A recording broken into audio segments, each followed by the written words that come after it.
இதுவரைக்கும் 6500 பேருக்கு பார்வதுக்கு பெரிய சந்தோஷம். அதுபோக என்ன பிளட் வேணாலுமே எங்கிட்ட கிடைக்கும். என்ன உடம்புல இருந்து இது வரைக்கும் நான் 93 தடவை ரத்த தானம் பண்ணிருக்கேன். கண் தானமும் தொடர்ச்சியா பண்ணிருக்கேன். இந்தியாவில் 6.5 கோடி கண்கள் தேவைப்படுது. அப்படிங்கும் போது சராசரியை பார்த்தா ஒரு 15,000 கண்களோட கிடைக்கிறது இல்லை. அதே மாதிரி உலக நாட்டில் பார்த்தீங்கன்னா எத்தனையோ நாடு பெரிய பெரிய நாடு இருக்குது. ஆனா குட்டி நாடு இலங்கை. அங்க கண்தானம் எடுத்துதான் அடக்க மாட்டாங்க. இறப்புன்னு இறப்புச்சுன்னா கண்கள் இமையை மூடி ஈரப்பஞ்சு வைக்கணும். அதே சமயத்தில் இறந்த தலைக்கு மேல காற்றாடி ஓடக்கூடாது. 6 மணி நேரத்துக்குள்ள அந்த கண்கள் தானமா கொடுத்தோணும். அதிகப்படியான நேரம் போச்சுன்னா அந்த கண்கள் எடுத்தும் உபயோகம் இல்லை. கண்தானம் பண்ண விருப்பம் இருந்தாலுமே 4 பேர் கண்தானம் பண்ண முடியாது. யாருன்னா இறக்கும் தருவாயில காமாலை, எய்ட்ஸ், பிளட் கேன்சர், பாய்சன் சாப்பிட்டோ இல்ல சுருக்கு மாட்டியோ அந்த மாதிரி 4 பேர் தவிர்த்துரும். அந்த வகையில் இருக்கும்போது நானும் கிட்டத்தட்ட 80 இருந்து 84 வரைக்கும் பல பக்கம் போராடினேன். ஒரு வீட்டுல அடி வாங்கியே எனக்கு 8 பல்லு நான் தெரிச்சு போச்சு.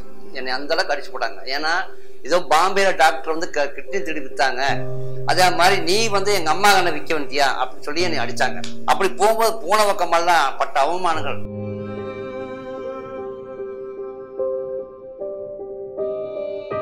வணக்கம். என்னுடைய பேர் எஸ்பி ஜெகதீஸ்வரன். சிங்கனூர் பகுதியில் தான் இருக்கிறேன். நான் ஏகேஆர் பாஸ் சர்வீஸு, அதாவது ஏகேஆர் எக்ஸ்பிரஸ்ங்கிற பேரில் ஏஜெண்டாக இருக்கிறேன். தினசரி குறைஞ்ச ஒரு நாளைக்கு 3 யூனிட் 4 யூனிட்டாவது பிளட் ஏற்பாடு பண்ணி கொடுத்துருக்கேன். கண்தானமும் தொடர்ச்சியாக பண்ணிருக்கேன். முதல்ல நீங்கள் இந்த கண்தானம் பண்ணணும் அப்படிங்கிற விஷயம் உங்களுக்கு எப்போ தோணுச்சு அண்ட் எப்படி தோணுச்சு? முதல் கண்தானம் ஆரம்பிச்சது 1980 சில பத்திரிகையை வாங்கி படிச்சிருந்தேன்.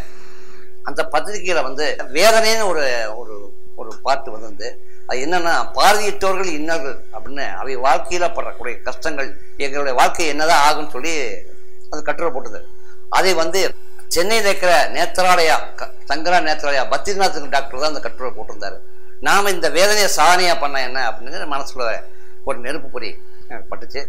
அந்த வகையில பார்க்கும்போது டாக்டர் பத்ரிநாத்தோடைய கட்டுரையை படிச்சுட்டு நானும் கண்தானத்துக்கு எழுதி கொடுத்தேன். அவருடைய அந்த கண்தானம் என்ன, இது என்னென்ன டிசீஸ் இருந்தால் எடுக்கக்கூடாது, என்ன இருந்தால் கொடுக்கலாம், எந்த வயதானாலும் கொடுக்கலாம் அப்படிங்கிறத சில வழிமுறையில சொல்லி என் மனசுல நல்ல ஒரு தைரியத்தை உண்டாக்குனாரு. அந்த வகையில் இருக்கும்போது நானும் கிட்டத்தட்ட 80 இருந்து 84 வரைக்கும் பல பக்கம் போராடினேன். கண்தானம் கிடைக்குமா. அப்படி போகும்போது போன பக்கமெல்லாம் பட்ட அவமானங்கள் இப்ப நினைச்சவங்க கஷ்டமா இருக்கு. அந்த வகையில போய் நான் பல பக்கம் அடி வாங்கி, ஒரு வீட்டுல அடி வாங்கியே எனக்கு 8 பல்லு நான் தெரிச்சு போச்சு. என்னை அந்த அளவுக்கு அடிச்சு போட்டாங்க. ஏன்னா ஏதோ பாம்பேல டாக்டர் கிட்னி திருடி வித்தாங்க. அதே மாதிரி நீ எங்க அம்மா கண்ணை விற்க வேண்டியா அப்படின்னு சொல்லி என்னை அடிச்சாங்க. ஆனா அந்த ஒவ்வொரு அடியும் நான் சாதிக்கணும்னு நினைச்சு மடி துணிஞ்சு செஞ்சேன். அந்த வகையில் 80 இருந்து 84 வரைக்கும் நான் கண்தானம் ஒண்ணுமே கிடைக்கல. அப்பத்தான் எங்க அம்மாவுடைய தாயார் அலமேல் அம்மாள், அந்த எங்க பாட்டி தான்ட்டு, நான் இருக்கேன்டா, நான் இறந்தா என்ற கண்ணை முதல் எடுத்துக்கோன்னு சொல்லி எங்க பாட்டி தான் முன்னுக்கு வந்தாங்க. அப்படிங்கும்போது முதல் கண்தானம் எடுத்து எங்க பாட்டி. இப்படி ஒவ்வொன்றா தொடர்ச்சியை எடுத்துதான் நான் 100 ஜோடி கண்களை தானம் எடுத்து பின்னணி பாடல் மலேசிய வாசனுடைய பாராட்டுதல் பெற்றேன். போன வாரம் வரைக்கும் 6500 பேருக்கு பார்வதுக்கு பெரிய சந்தோஷம். அதுபோக என்ன பிளட் வேணாலுமே எங்கிட்ட கிடைக்கும். என்ன உடம்புல இருந்து இது வரைக்கும் நான் 93 தடவை ரத்த தானம் பண்ணிருக்கேன். முதல்ல நீங்க கண்தானம் பத்தி மக்கள் கிட்ட பேசும்போது கேட்கும்போது அவங்களோட மனநிலை எப்படி இருந்துச்சு அண்ட் அவங்க எப்படி ரியாக்ட் பண்ணாங்க? அதை கண்ணை நோண்டி எடுக்கிறாங்கிற மாதிரி நினைக்கிறாங்க. இல்லாட்ட ஆஸ்பத்திரி போய் அதை மண்டையை உடைச்சு ஓப்பன் பண்ணி அதை எடுக்கிறதா தவறான ஒரு எண்ணம் தான் நினைக்கிறாங்க. ஆனால் கண்தானங்கிறது கருவிழி, முழு கண்ணு எடுத்து முழு கண்ணை பொருத்த முடியாது. அந்த கருவிழி மட்டும் தான் எடுத்து அந்த பார்வையற்றோடைய கருவிழியை எடுத்து இது மாத்துறாங்க. மாற்றும் போது இயற்கையாகவே இது பார்வை வந்துடுது. ஆனால் அந்த கண்ணு சாதாரணம் அல்ல. ஒரு கண் பல கோடி ரூபாய்க்கு சமமானது. ஏன் சொல்றேன்னா, அமெரிக்காவில் இந்த கண்ணுக்காக ஆராய்ச்சி பண்ணி கண்டுபிடிச்சாங்க. ஒரு ஜோடி கண்தானத்தை கண்ணை இயற்கையா மாதிரி செய்யறதுக்கு $1 கோடி செலவச்சாமா. அதனால கை விட்டாங்க. அப்ப அந்த கண்ணு இவனுடைய மதிப்பு என்னங்கிறது நம்மளுக்கு தெரியும். யாரெல்லாம் கண்தானம் பண்ணலாம் அண்ட் யாரெல்லாம் கண்தானம் பண்ண முடியாது சார்? கண்தானம் பண்ண விருப்பம் இருந்தாலுமே 4 பேர் கண்தானம் பண்ண முடியாது. யாருன்னா இறக்கும் தருவாயில காமாலை, எய்ட்ஸ், பிளட் கேன்சர், பாய்சன் சாப்பிட்டோ இல்ல சுருக்கு மாட்டியோ அந்த மாதிரி 4 பேர் தவிர்த்துரும். ஆனா கண்தானம் பண்ணக்கூடிய தகுதியுடைய யாருன்னா, சுகர் இருந்தாலும் பண்ணலாம், பிரஷர் இருந்தாலும் பண்ணலாம், கண் அறுவை சிகிச்சை பண்ணணும் பண்ணலாம். அந்த கண் அறுவை சிகிச்சை பண்ணதுனால இன்னும் 4 பேருக்கு உபயோகமாகுது. ஏன்னா அறுவை சிகிச்சை செஞ்சா உள்ள லென்ஸும் வச்சிருப்பாங்க. அந்த லென்ஸும் அதுக்கு உபயோகமாகுது. அப்போ 4 பேத்துக்கு உபயோகமாகுது. பிறந்த குழந்தை இறந்தாலும் கண் தானம் பண்ணலாம், 100 வயசுக்கு மேல வாழ்ந்திருந்தாலும் கண்தானம் பண்ணலாம். அதனால கண்தானத்துக்கு வயது வரம்பு இல்லை. கண்தானம் பண்ண விருப்பப்படுறவங்க என்ன விஷயங்களை ஃபாலோ பண்ணணும்? ஒரு உயிர் பிரிஞ்சதுக்கு அப்புறமா எவ்வளவு சீக்கிரத்துல கண்தானம் பண்ணணும் சார்? இறப்புன்னு இறப்பேச்சுன்னா கண்கள் இமையை மூடி ஈரப்பஞ்சு வைக்கணும். அதே சமயத்தில் இறந்த தலைக்கு மேல காற்றாடி ஓடக்கூடாது. ஏன் ஈரப்பஞ்சு வைக்கணும்னா அந்த இறந்தவருடைய சடங்குங்கிற பேர்ல சந்தனம் குங்குமம் விபூதியெல்லாம் வச்சாங்கன்னா அந்த கண்ணுக்குள்ள விழுதுன்னா அந்த கண்ணு வேஸ்ட் ஆயிரும். அதனால கண்ணை மூட சொல்றோம். 6 மணி நேரத்துக்குள்ள அந்த கண்கள் தானமா கொடுத்தோணும். அதிகப்படியான நேரம் போச்சுன்னா அந்த கண்கள் எடுத்தும் உபயோகம் இல்லை. நம்ம நாட்டுல இப்ப வரைக்கும் மொத்தம் எவ்வளவு கண்கள் தேவைப்படுது சார்? இந்தியாவில 6.5 கோடி கண்கள் தேவைப்படுது. அப்படிங்கும் போது சராசரியை பார்த்தா ஒரு 15,000 கண்களோட கிடைக்கிறது இல்லை. 6.5 கோடி எங்க 15,000 எங்க விழிப்புணர்ச்சி இல்லை. இதே இந்தியாவில் பார்த்தீங்கன்னா குஜராத்தில் சௌராஷ்டிராக்கரை இருக்காங்க. அவங்க முறையா பண்றாங்க, பண்ணித்தான் அடக்க மாட்டாங்க. அதே மாதிரி உலக நாட்டில் பார்த்தீங்கன்னா எத்தனையோ நாடு பெரிய பெரிய நாடு இருக்குது. ஆனா குட்டி நாடு இலங்கை, அங்க கண்தானம் எடுத்துத்தான் அடக்க மாட்டாங்க. இலவசமா அந்த கண்களை எடுத்து எல்லா உலக நாட்டுக்கும் அனுப்புறாங்க. அவங்களுக்கு இருக்க விழிப்புணர்ச்சி நம்மகிட்ட இல்லை. ஆனா நம்ம இந்தியாவில் குஜராத்தில் நல்லபடியா பண்றாங்க.